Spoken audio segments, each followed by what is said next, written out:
저는 오늘 성탄주의를 맞이하여서 예수 탄생의 결과 이런 제목으로 말씀을 증거하도록 하겠습니다. 예수님께서 이 탄생하신 그 결과가 얼마나 어마어마한지 우리는 오늘 본문을 통해서 좀 나누어 보려고 합니다. 오늘 본문의 배경은 아주 심플합니다. 이스라엘이 하나님 앞에 우상을 섬기고 신앙생활을 제대로 하지 못해서 이스라엘은 예전에 이 아수르와 바벨론의 포로가 된 적이 있었죠. 그리고 지금은 로마의 속국으로 또 지내고 있습니다. 너무나 어렵습니다. 경기가 너무 어렵습니다. 지금 요즘 우리나라가 경기가 어렵다고 하는데요. 그 당시에 이스라엘 사람들은 더 어려웠습니다. 그래서 그들은 어떤 마음을 가지고 있었느냐. 구약에 예언되어진 그 메시아, 다윗과 같은 그런 왕이 나타나기를 원했습니다. 유대인의 그 왕을 사모하고 있었습니다. 근데 드디어 아브라함과 다윗의 자손, 그 메시아가 태어났다는 거예요. 그런데 문제가 생겼습니다. 어떻게 태어났느냐? 마리아라는 한 처녀가 임신을 했는데 그 마리아를 통해서 메시아이신 예수님이 탄생하셨다는 거예요. 안타깝게도 문제가 생겼습니다. 어떤 문제가 생겼느냐? 아직 부부도 물론 법적으로는 부부의 효력을 가지고 있지만 분명한 것은 아직 부부 관계를 가지지도 않았는데 그가 약혼한 이 마리아가 임신을 했다는 거예요. 그 당시에 여러분 구약의 율법을 보면 알다시피 처녀가 임신을 하면 어떻게 되죠? 돌에 맞아 죽어야 돼요. 요셉이 생각을 합니다. 자기가 가만히 있거나 그리고 만약 마리아에 대해서 나쁜 말 한마디만 하면 죽어. 그래서 이 마리아와 관계를 조용히 끊어야 되겠다. 그런 생각을 가지고 있었어요. 그때 천사가 나타나서 얘기를 해주죠. 내 아내 마리아가 임신한 것은 불륜을 저질러서 임신한 것이 아니다. 이것은 성령이 마리아를 임신을 시킨 것이다. 그렇게 가르쳐줘요. 그래서 이것은 하나님의 특별한 계획이 있구나를 깨닫고 그 마리아를 데려와서 이제 결혼을 하게 되죠. 그리고 태어난 아기가 누굽니까? 바로 예수님이라는 거예요. 예수님의 탄생의 결과는 우리가 아는 일반적인 탄생의 결과와 너무나 차별이 됩니다. 어떤 차이가 있을까요? 첫 번째, 자기 백성을 죄에서 구원할 자이심이라 합니다. 우리 1장 21절 한번 볼까요? 아들을 낳으리니 이름을 예수라 하라. 천사가 요셉에게 가르쳐 주죠. 아들을 낳게 되는데 그 아이의 이름을 뭐라고 지으라고요? 예수라 하라. 그렇게 가르쳐 주십니다. 예수라는 이름의 뜻은 그가 자기 백성을 그들의 죄에서 구원할 자이심이라 하니라. 예수라는 이름은 구원한다는 뜻을 가지고 있어요. 여호와의 구원. 이것이 예수의 뜻이거든요. 근데 이 천사가 좀 더 설명을 해줘요. 여호와께서 구원하는데 어디서 구원하느냐? 그의 백성을, 자기 백성을 그들의 죄에서 구원해 주신다는 거예요. 무슨 얘기입니까? 아기 탄생의 결과는 죄 문제가 해결된다는 것을 가르쳐 주고 있습니다.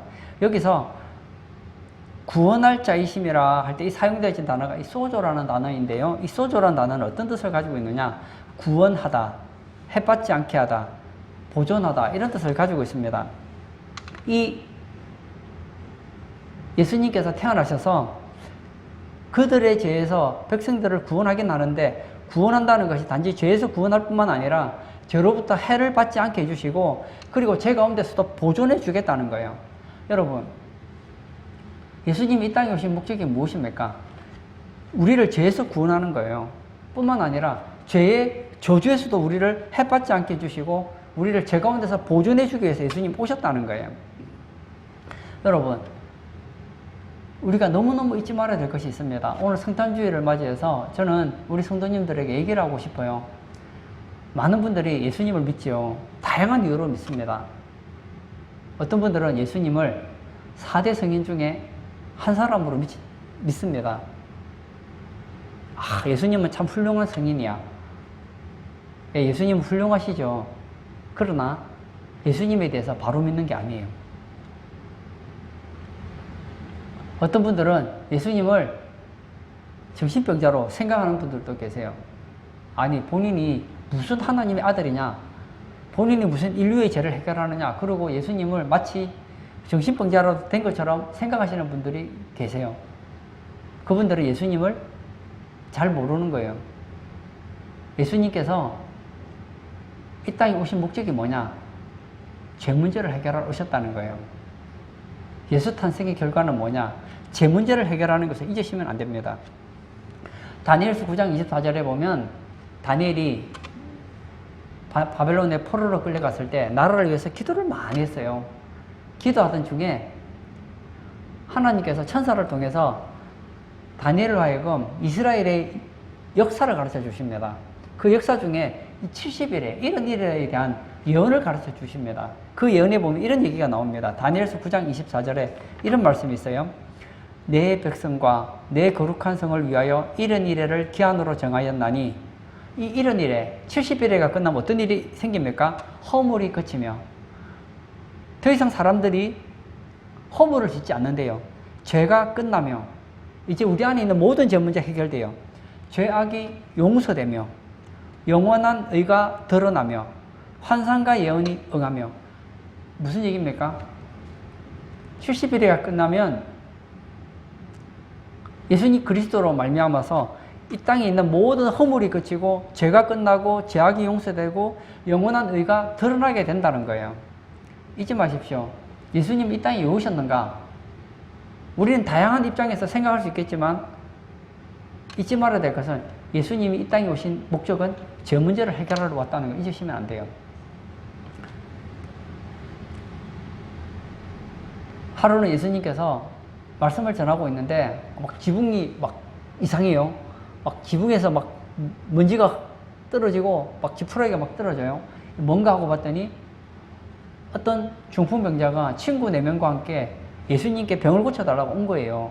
왔는데 예수님은 워낙 인기가 많으니까 주변에 사람들이 너무너무 많은 거예요. 그래서 사람들이 많으니까 이 중풍병자가 예수님께 나아가야 고침을 받을 수 있는데 고침을 받을 수 없는 거예요. 그래서 어떻게 하느냐? 이 계단을 타고 올라가서 2층으로 올라갑니다. 그리고는 어떻게 하죠? 2층에서 옛날은 뭐 우리 요즘처럼 뭐 시멘트나 콘크리트 벽이 아니니까 어떻게 하죠?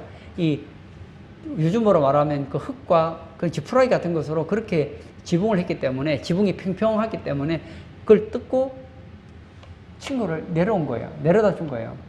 예수님께서 이 4명의 친구와 이 중풍병자를 보고 그들의 믿음을 보셨어요. 그리고 중풍병자에게 어떻게 얘기하십니까? 내 죄사함을 받았다 하셨어요.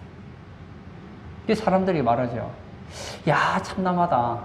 하나님 한 분 외에 누가 죄를 사할 수 있는가? 맞아요. 그 사람들이 정답을 말했어요. 예수님이 어떻게 인간의 죄 문제를 해결할 수 있습니까? 예수님은 하나님의 아들, 다시 말하면 하나님이기 때문에 죄 문제를 해결할 수 있다는 것 잊으시면 안 됩니다. 예수님이시니까 우리 죄 문제를 해결할 수 있는 거예요. 잊지 마십시오. 우리 주변에는 이 죄 문제 때문에 고통을 당하시는 분들이 계세요. 특히 양심적이신 분들이 이 죄에 대해서 굉장히 양심을 가지고 있습니다. 근데 여러분 아시죠? 내가 죄를 지었어요. 양심의 가책을 받는 건 양심이 좋은 거예요. 그러나 양심의 가책을 받는다고 해서 한번 지었던 죄가 없어지지는 않는다는 걸 잊으시면 안 됩니다. 요즘에 참 안타까운 것이 이 소년들의 범죄율이 점점 급증한다는 거예요. 특히 요즘에 화장실 몰카범을 봤더니 미성년자들이 그렇게 범죄를 많이 저지른다는 거예요. 최근에 4년간 조사를 했더니 10대에 불법 촬영한 범죄가 3,830건이나 되더라는 거예요. 그리고 성범죄 가해자가 연령대가 점점 낮아지고 있더라는 거예요. 최근에 한 남자 중학생이 여자 화장실에 들어가서 초등학생들을 몰래 촬영한 혐의로 경찰에 붙잡혔는데 이 촉법 소년이라는 이유로 형사처벌을 받을 수 없었다는 거예요. 촉법 소년이 뭔가 하고 보았더니 만 10세부터 만 13세까지는 현행법상 죄를 지어도 형사처벌을 피하게 된다는 거예요. 그래서 그 휴대폰을 보자고 했더니 아버지가 휴대폰을 부셔서 갖다 버렸다는 거예요. 이것 때문에 지금 말이 많아요. 왜 이 애들의 성범죄가 점점 갈수록 심해지는데 애들이 그냥 어리다는 이유만으로 과연 봐줘야 되느냐. 그런 사람들도 있고, 아니다. 지금 만약에 걔들을 죄인 낙인을 찍어버리면 걔들이 사회생활을 어떻게 하겠냐. 잘 다스려야지. 예, 다 맞습니다. 다 좋은 말이고 다 좋은 말인데요. 한 가지 잊지 말아야 될 것이 있습니다. 인간은 어떤 존재냐? 죄인이에요. 죄인이, 다윗이 이런 고백을 했죠. 내가 죄악 중에 출생하였으며, 우리가 볼 때 갓난아이가 태어나면은 흠도 없고 티도 없고 너무너무 착해 보입니다. 그래서 심리학에서는 그런 얘기를 하죠. 애들의 마음은 백지장과 같이 하얗대요. 깨끗하대요. 우리보다 낫겠죠. 근데 여러분 잊지 마세요. 갓 태어난 아기도요, 죄인이에요. 부모님들이 들으면 섭섭할지 모르겠지만 사실입니다. 내가 얼마나 착한데, 착해도 죄인이라니까요. 그 죄 문제를 해결할 수 있는 길은 하나밖에 없어요. 예수님밖에 없습니다. 예수님께서 이 땅에 탄생하신 결과로 말미암아 죄 문제가 해결될 수 있게 되었다는 거예요. 만약 예수님이 이 땅에 오시지 않았더라면 제가 아까 말했던 그 소년, 현행법상으로는 죄인이 안 되겠죠. 감옥에도 가지 않고 어떤 형사처벌도 받지 않겠죠. 그러나 그는 이 죄를 지었잖아요. 우리 주변에 보면 얼마나 죄인들이 많습니까? 여러분들 평생 태어나서 지금까지 죄를 한 번도 안 지었다고 확신하십니까? 그런 사람은 아무도 없거든요. 근데 너무 감사한 것은 예수님의 탄생의 결과로 이 죄 문제를 해결할 수 있게 되었다는 거예요. 예수 탄생의 결과 첫 번째, 자기 백성을 죄에서 구원하게 되었습니다. 죄 문제가 해결되었다는 말입니다. 두 번째, 하나님이 우리와 함께 계시다 합니다. 23절도 제가 한번 볼까요? 보라, 처녀가 잉태하여 아들을 낳을 것이요 그의 이름을 임마누엘이라 하리라 하셨으니 이를 번역한 즉 하나님이 우리와 함께 계시다 함이라. 예, 아들을 낳았어요. 이 아들은 어떻게 낳느냐? 처녀가 잉태하여 아들을 낳았는데 그 아들의 이름을 이렇게 지으래요. 뭐라고요? 하나는 예수라라. 이는 그가 자기 백성을 그들의 죄에서 구원할 자이심이라 하고 또 하나 이름이 있는데 그 이름이 뭐죠? 바로 임마누엘입니다. 임마누엘이라는 뜻은 하나님이 우리와 함께 계시다 함이라. 그렇습니다. 예수님의 탄생의 결과로서 하나님과 함께하게 됐다는 거예요. 하나님이 우리와 함께하게 됐다는 거예요. 여기서 함께 계시다, 이 메타라는 단어를 보았더니 누구와 함께, 어느 중에, 어느 가운데 이런 뜻을 가지고 있더라고요. 무슨 얘기입니까? 하나님이 우리와 함께 계시다는 말은 우리와 함께 계실 뿐만 아니라 우리 중에 같이 계시고 우리 가운데 같이 계신다는 거예요. 이거 얼마나 힘이 되는지 모릅니다. 여러분, 제가 어릴 때였던 것 같아요. 제 어머니가 제게 심부름을 해요. 영화나, 예, 어머니, 시장에 가서 뭐 물건을 좀 사오느라 하면 요즘에는 막 밝잖아요. 밝아도 밤 되면 어둡잖아요. 어린 소년이 밤길을 걸으려고 하면 왜 그렇게 무서운지 몰라요. 왜 그렇게 무서운지 몰라요. 그런데 물건을 사러 갈 때 어떨 때는 혼자 갈 때도 있어요. 그런데 어떨 때는 아버지가 같이 가실 때가 있었단 말이에요. 아버지랑 같이 이제 길을 가요. 달라진 건 없어요. 밤길을 걷는 건 똑같아요. 똑같은 밤길인데 아버지가 있느냐 없느냐에 따라서 하늘과 땅 차이더라고요. 아버지가 있으니까 얼마나 든든한지 몰라요. 제가 이 나이가 되고 보니까 나이가 든 어른이라고 해서 뭐 전능한 그런 능력자가 아니잖아요.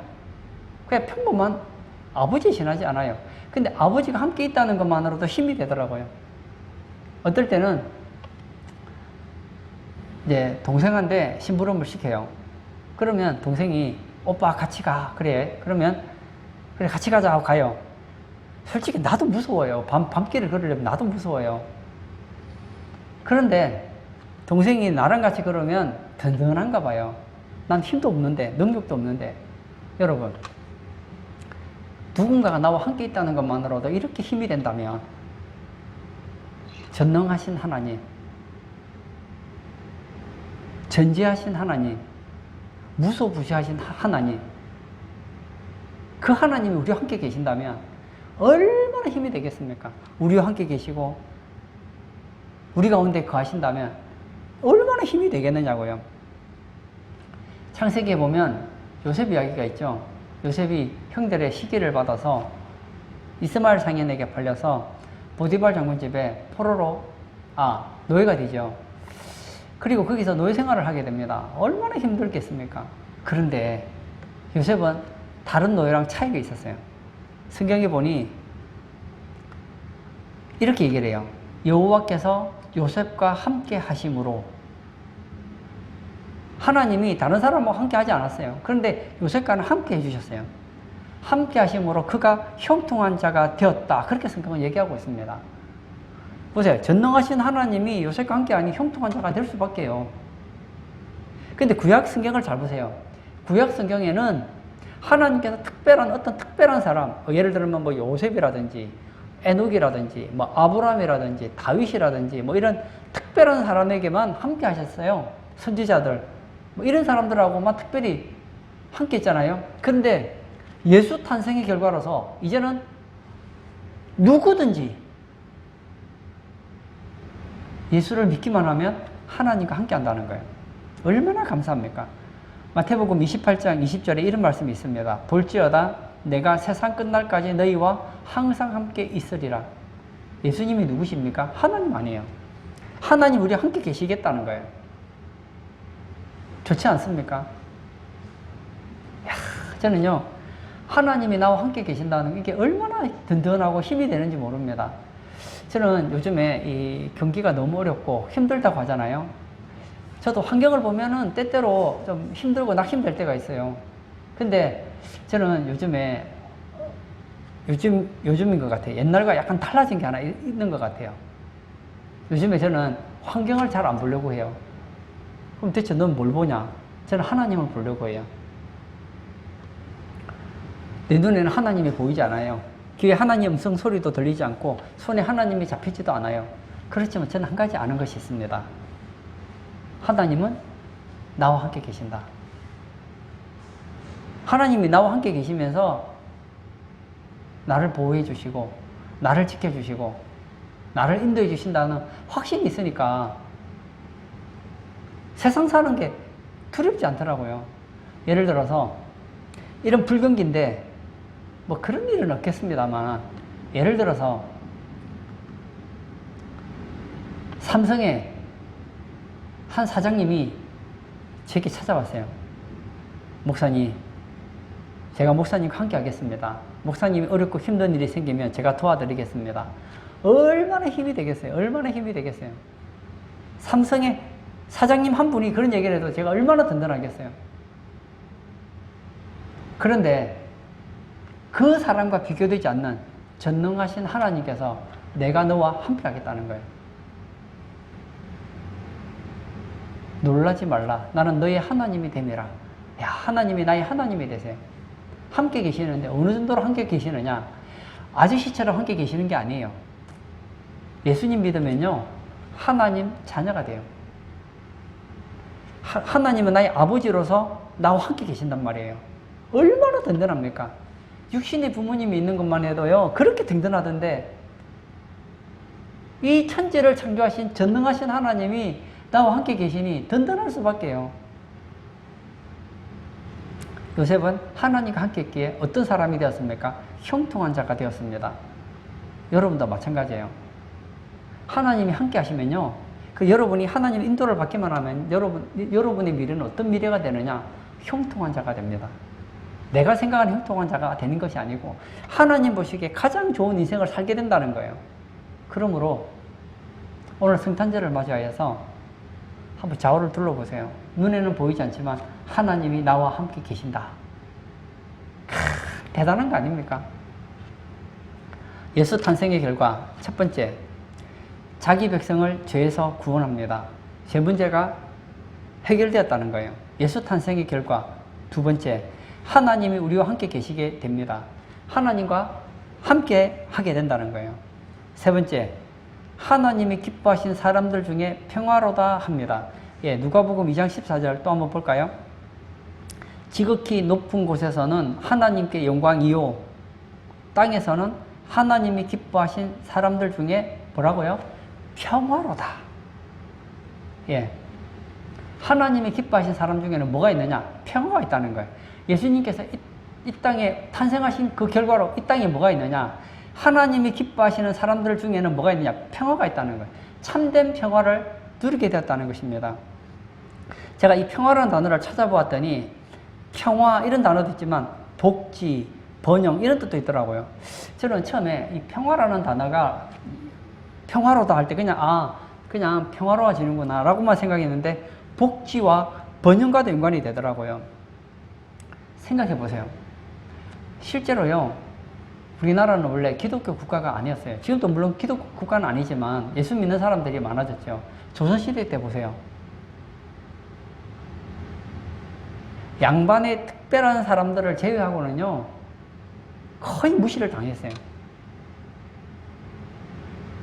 요즘에 여권신장 하지만요, 인권이란 이름을 가지고 여권신장을 자꾸 외치고 있지만 실제로 여러분 아시다시피 우리나라 여성들은요, 옛날에 양반집 아내든 뭐 천민의 아내든 뭐 일반 상인의 아내든 여자들은요 얼마나 불쌍하게 살았는지 몰라요. 어렵게 살았는지 몰라요.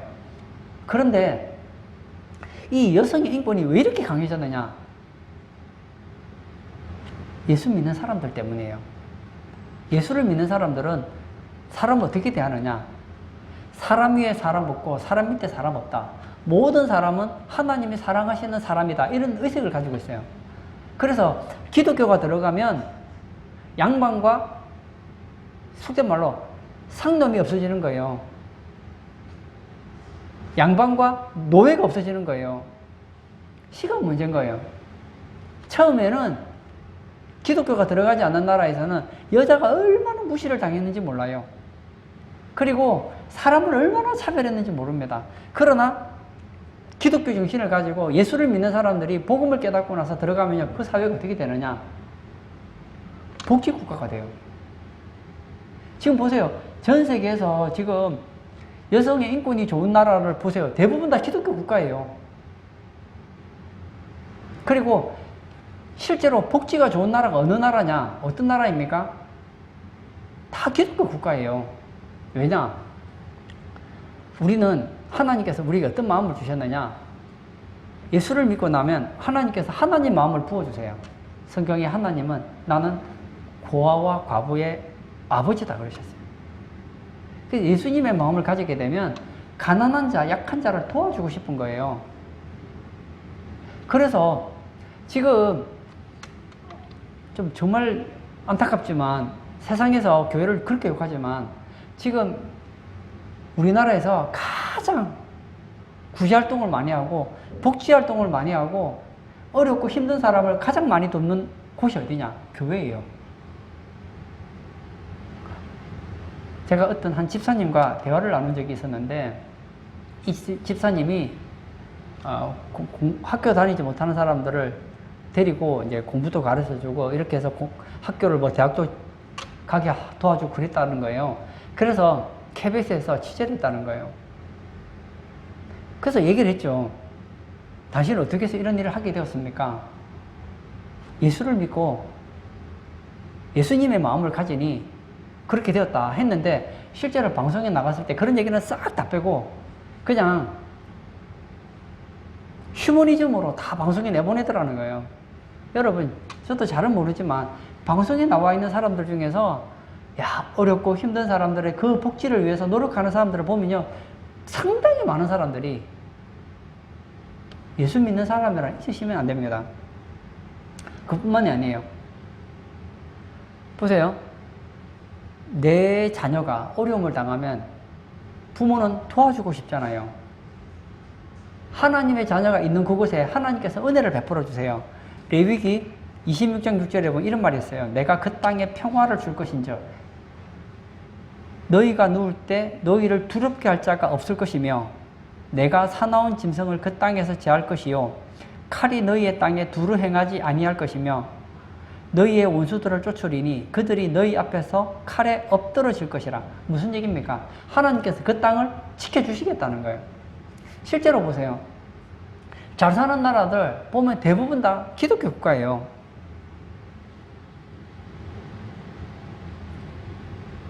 이 에이레네, 평화라는 이 단어를 잊지 마세요.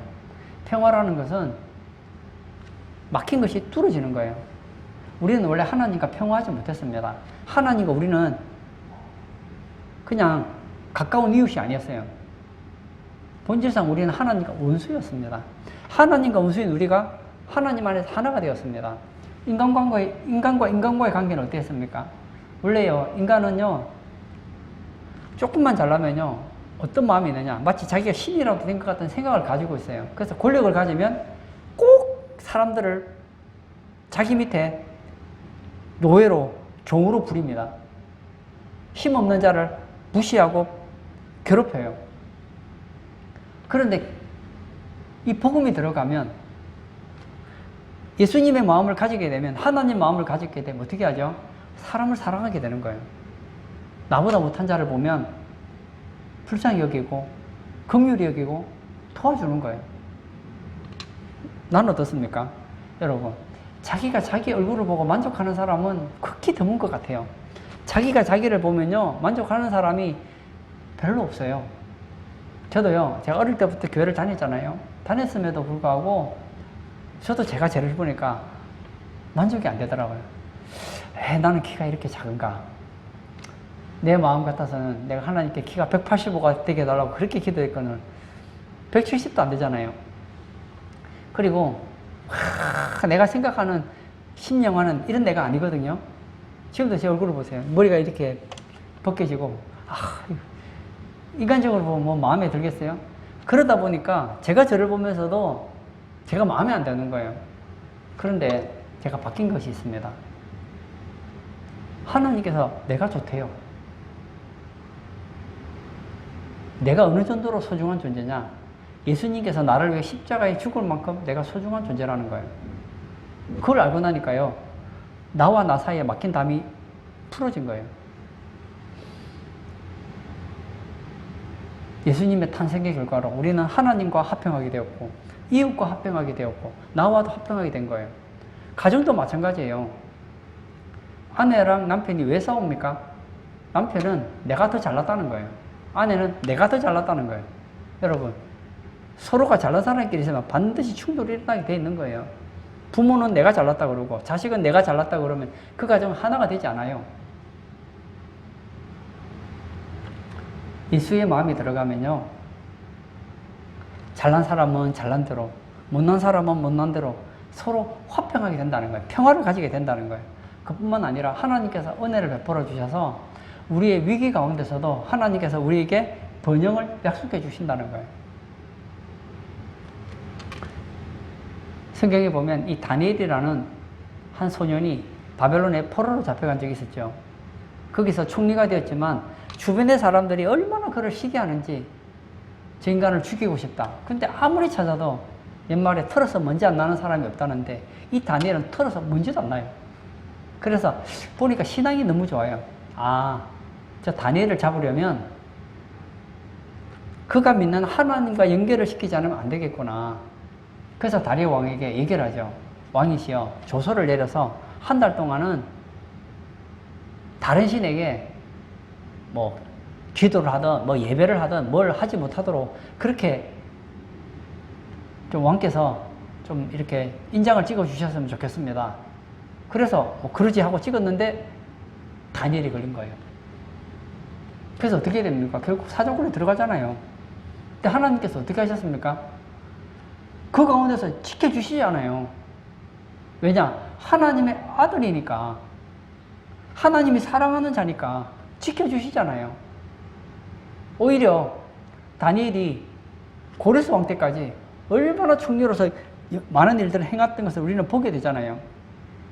저는 오늘 이 성경을 보면서 저를 많이 돌아보게 되었어요. 오늘 성탄절을 맞이해서 세상 사람들은 성탄절이 뭘까? 성탄절은 선물 받는 날? 성탄절은 어떤 날? 그냥 신나는 날? 아니에요. 예수 탄생의 결과는 신나는 날이 아니에요. 예수 탄생의 결과는 인간의 제 문제가 해결되는 날이요. 하나님께서 우리와 함께 하시는 날이 된 것이고, 예수 탄생의 결과로서 우리는 화평하게 된 거예요. 그러므로 사랑하는 성도님, 제가 정말 바라는 것은 예수님의 그 탄생의 결과를 제대로 보시기를 바라요. 제가 이전에 가르쳤던 한 중학생이 있었습니다. 아마 지금은 이제 대학생이 됐을지도 몰라요. 애가 제가 보니까 저보다 키도 커요. 잘생겨요. 공부도 잘하는 것 같아요. 근데 걔랑 얘기해보면 걔는 자신에 대해서 너무 절망하고 있는 거예요. 제가 한 번은 그 아이랑 상담을 한 적이 있었습니다. 이름은 밝히지 않겠어요? 누구야? 너는 왜 그렇게 얼굴을 인상을 쓰고 다니냐 했더니 자기가 자기 거울을 보면 얼굴이 마음에 안 든다는 거예요. 내가 보니까 잘생겼는데 야 너 나보다 잘생겼잖아 했더니 어이구 걔가 나한테 네가 좋아하는 소리를 하더라고요. 목사님이 잘생겼지만 나는 너무 못생겼다는 거예요. 그래서 야 너는 머리숱도 많은데 나는 머리숱도 없지 않냐 했더니 머리숱 좀 없어야지 매력이 있대요. 나보고 아이고 그래요. 그러면서 자기는 머리숱이 많아서 보기가 안 좋대요. 그러니까 너 지금 이번에 그 중학교 끝나고는 고등학교 갈 텐데 너 어디 갈 거냐 했더니 과학고등학교 간다는 거예요. 과학고등학교가 공부를 잘하는 거 아니에요? 그래서 내가 야 너 공부 잘하는가 보다 했더니 아니에요. 과학고등학교는 개나 소나 다 가요. 그러는 거예요. 개나 소가 어떻게 과학고등학교를 가요? 그래서 너 공부는 잘하니? 못해요. 그래. 했더니 너 몇 등 하냐? 저 반에서 2등밖에 못해요. 이러는 거예요. 보세요. 반에서 2등인데 그 1등이 누구냐? 전교 1등이에요. 그 자기는 몇 등이에요? 전교 2등이다. 전교 2등. 그 자기 그러는 거예요. 자기는 반에서 2등이고 전교 2등이라는 거예요. 그래, 야, 너 전교 2등이면 얼마나 공부 잘하는 건지 아냐 했더니 전교 2등은 다 합니다. 나보고 그러는 거예요. 얘 왜 이렇게 열등감이 많을까? 가장 큰 이유는요, 예수님을 몰라서 그래요. 만약 복음을 바로 알면요, 자기가 자기와 평화하게 되어 있어요. 혹시 여러분들 중에 자기가 자기를 볼 때 평화하지 못하시는 분 있으십니까? 그러면요, 오늘 예수 탄생의 이 결과를 충분히 깊이 한번 묵상해 보세요. 저는요, 이 예수 탄생의 결과를 깊이 묵상한 결과로 제 인생이 바뀌었어요. 저는 제가 짓는 죄 때문에 가슴 아프지만 죄 때문에 좀 낙심하지 않습니다. 왜냐? 이 죄 문제를 예수님께서 십자가에 다 해결해 주셨기 때문에.